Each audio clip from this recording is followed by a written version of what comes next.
I just got off a coaching call with a new male client, and the male side of the healing journey has been wildly fascinating and also heartbreaking at the same time. Now, this client has tried individual therapy. He has tried other men coaches that are coaches for men, but they're men. And he's kind of laughed and shared with me at one point, that this male coach said he needed to go be a man and needed to go do jujitsu and grow out a beard. And he was just kind of like, that's not me. And beards itch. So he was just kind of like, is that what it takes for me to be a man? He's like, what do you think is a man? I'm like, first of all, it doesn't matter what I think as a man. This is not about me. This is about you. What do you believe is a healthy man? And I said, let's even start with your current relationship, because he kind of came on and said he feels like he's being emasculated in his relationship and that his relationship has come pretty toxic. And he's like, I don't know if it's my triggered responses or if it's hers or if it's both of us. And I just kind of need to get some clarity on what are the problems here, because I know I'm suffering. I know I'm not sleeping at night. I know I'm using, coping skills and tools that are not healthy and not the direction I want to go in. What do I do?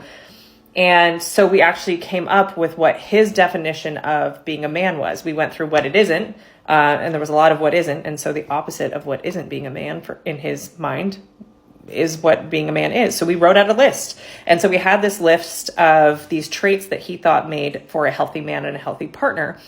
And I asked him to look at that list and said, in your current relationship, do you think you will ever be able to become that man that's listed right there in this dynamic? And he said, I don't know. And he kind of hemmed and hawed. And that's always my sign. The answer's no. And he said, the biggest one I just don't think I'll ever get from her is respected, because a man is respected. And I said, I understand that. Whether that was the relationship dynamic you guys started off with, that she didn't respect you, whether that's what she's bringing in, whether you've done something that broke her trust so she doesn't respect you. Respect is huge for both partners, right? And I don't know why we have relationships that don't at a minimum have respect as the way that we treat each other. And so the more we talked, and again, it's not my job to decide what people do with their lives or their relationships, but I reflected back to him what he is deserving of, which at a minimum is respect, and same for her. And at a minimum, it is not to get screamed at and berated by your partner. And at a minimum, it's not having things thrown around. And I almost normalized for him what he is deserving of and how far off his current relationship sounds like he's from that.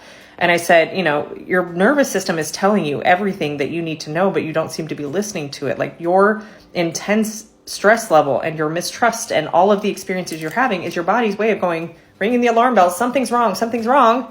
And why aren't we listening to it? And he made a very interesting statement. He said, I'm not a quitter.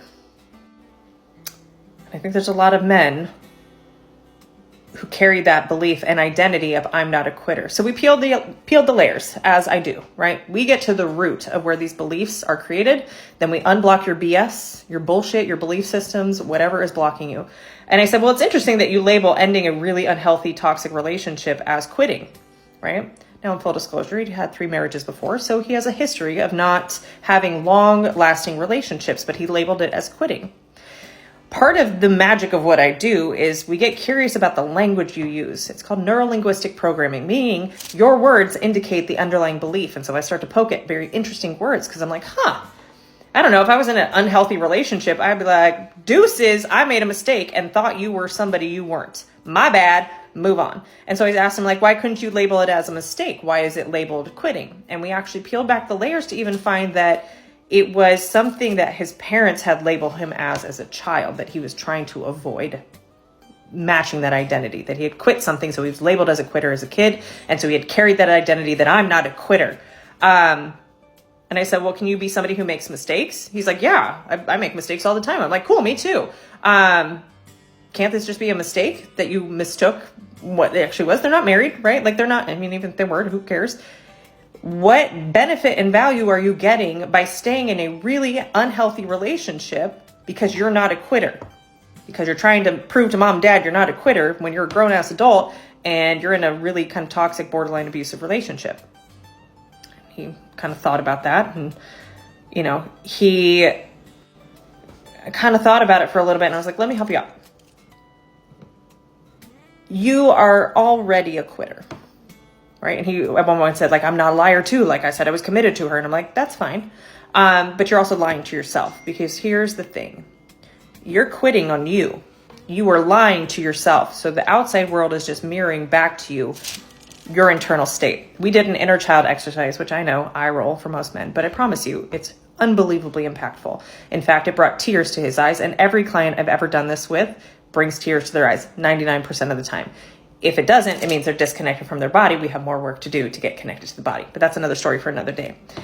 And we went back to where some beliefs that he wasn't worthy and deserving of being treated well came from. And it came from a instance in childhood. And it wasn't crazy abusive. I mean, that can definitely create trauma as well, but it was a little t trauma, if you will, where he was compared to his brother all the time. And he never felt good enough in his parents' eyes because his brother was so successful in sports and he just wasn't given a chance. And he had created a lot of meaning about himself from his childhood that was no longer serving him as an adult. And we started correlating the beliefs he had about his role in his family and his place in his family and his relationship with his parents to how that was now showing up in his relationship, where he was accepting horrible treatment.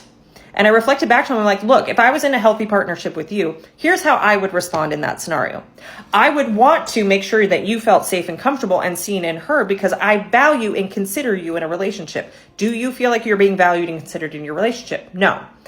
I then asked him, if your partner showed up and did their own internal work, because you're doing the work by jumping on this call with me, you're going to couples counseling, right? You're reading the books, you're learning about your own emotional intelligence, and you're, trying to listen to your partner, you're advocating for your needs. If you at a bare minimum had a partner that reciprocated what you were willing to give, would you be in this situation right now? He said, no, my relationship would be great. I'm like, then that's what you deserve. At a minimum, you deserve somebody who can reciprocate what you're willing to give.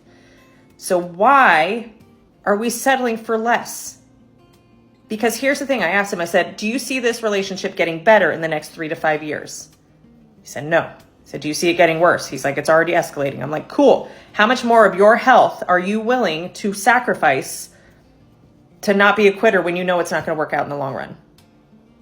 How much longer are you willing to put off healing so that you can actually have a healthy partner come into your life and have the type of relationship you want because you're not a quitter?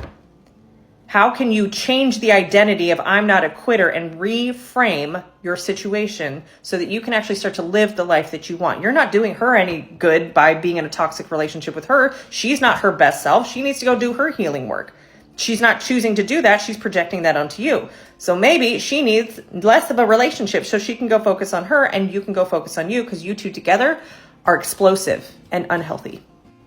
All of that to say, the initial DM I received from him are, what are your credentials? Like, what is your experience? And I was like, well, okay, I don't have credentials as far as a license because I don't think talk therapy is all that effective. In fact, I think the model's pretty broken. No offense to those of you that have gone to be therapists, but I get plenty of clients and I make plenty of client transformations without that license. And what I do isn't therapy. It's like therapy's badass cousin. Okay. And it fucking works. And I said, here's the thing. I will take on all of the risk. You book a session with me because you've resonated with the content. And if I don't fucking rock your world with that 1 hour session, then I will give you your money back. So I'll extend that to any of you, right? If you are needing help, needing guidance, you feel like my content resonates with you and you want to see what it's like to work with me one-on-one, DM me, let me know. Happy to provide a money back guarantee, and I'll take on all the risk of blowing your mind for the price that I charge. Okay. So if that's something you're interested in, hit me up in the DMs, or you can go book the link in my profile. And again, if you're unhappy, happy to give you your money back. Like, zero interest in keeping people's money who I can't serve and I can't help. Like, please go spend your money where you can get help, but pretty sure I'm fucking good. Fucking awesome what I do. But I don't know. See for yourself.